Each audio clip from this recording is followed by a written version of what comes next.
One of the things that I think is important is actually martial arts representation in popular media.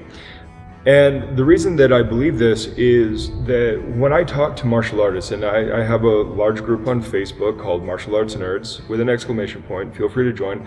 It is a bit of a cesspool of bickering, but that's just how it is. You get people who are passionate about things, they like to argue. And one of the things that I have seen, every so often I or somebody else will ask, oh, why did you begin martial arts? And a small handful do so because they are interested in self-defense. They were either assaulted or they were afraid of being assaulted. And that is a legitimate reason to begin training martial arts. But a very large portion, especially the younger guys, a very large portion end up starting their martial arts journey simply because they happen to see martial arts being demonstrated in movies and television and or written about in books or depicted in comic books, various forms of popular media. And one of the things is like fighting and dominance games goes back deep into our genetics as a species. We are a contentious, fighting, struggling type of species, and really most are. So when we look at this stuff, we want to see fighting not as just a negative aspect of humanity, but as actually a skill that needs to be developed just due to the natural chaos of reality.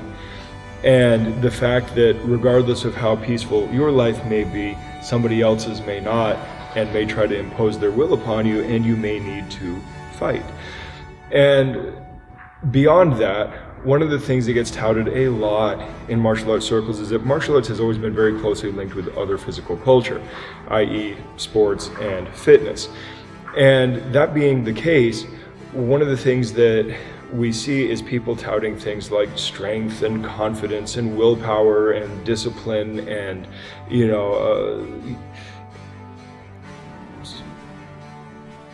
all sorts of things.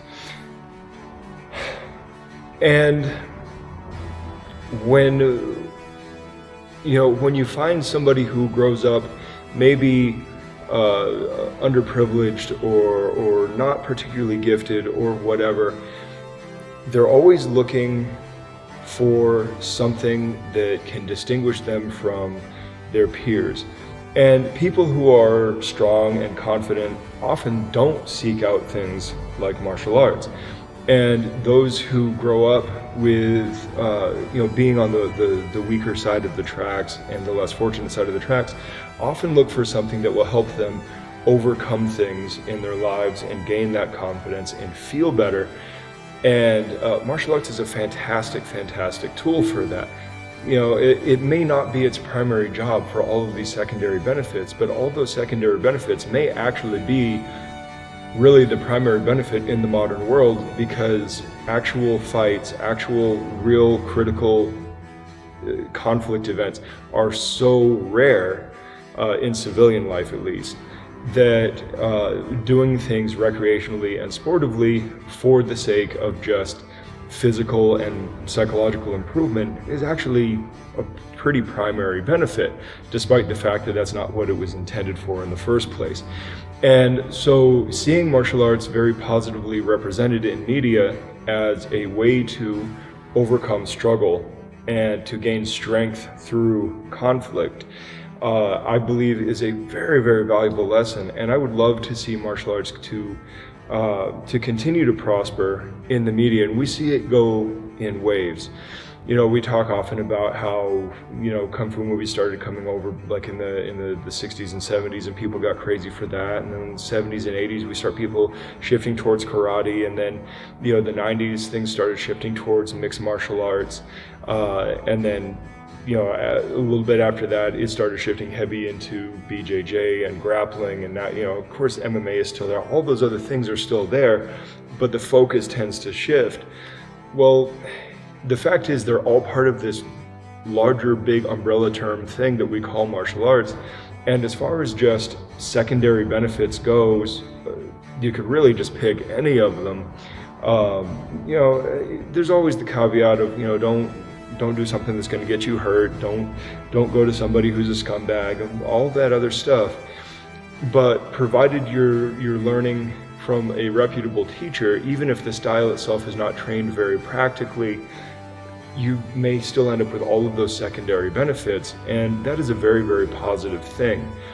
And we get a lot of that from seeing these things depicted in popular media.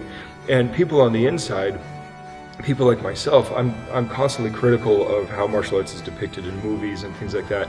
That's because I teach martial arts and I've devoted my life to martial arts.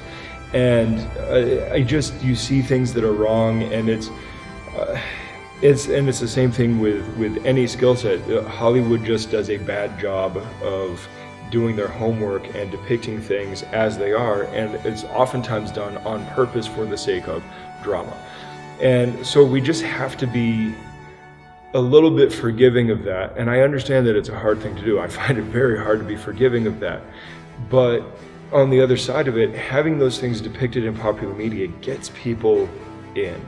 It gives people another option other than, joining the baseball team or running track and field or whatever else it is that their peers are doing, that their peers are enjoying.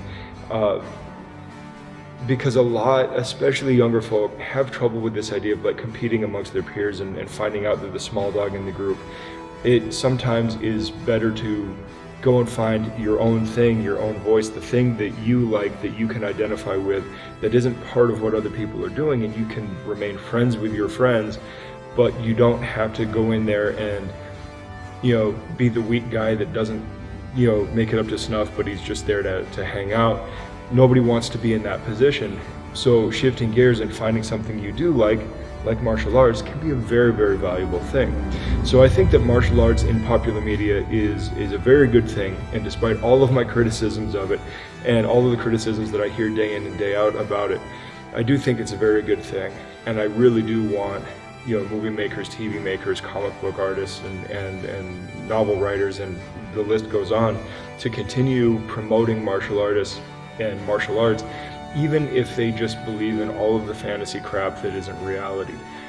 It's nice to see that out there, because that's what brings people in more so than all of the other stuff. With that, I think I'm going to get out of here, and I will talk to you guys later. Good journey. Thanks for watching. Like, subscribe, share, give a dog a bone. You can follow us on our other social media accounts, and if you really like us, you can head over to Amazon and buy a shirt. You can also go over to Gumroad and purchase some of our instructional courses. All of the links will be provided, and also on our website. If you happen to be in the Phoenix area, we would love to meet you. Come drop in for a class, even just to chat. And if you're looking for a new home, we would be happy to have you. So until next time, good journey.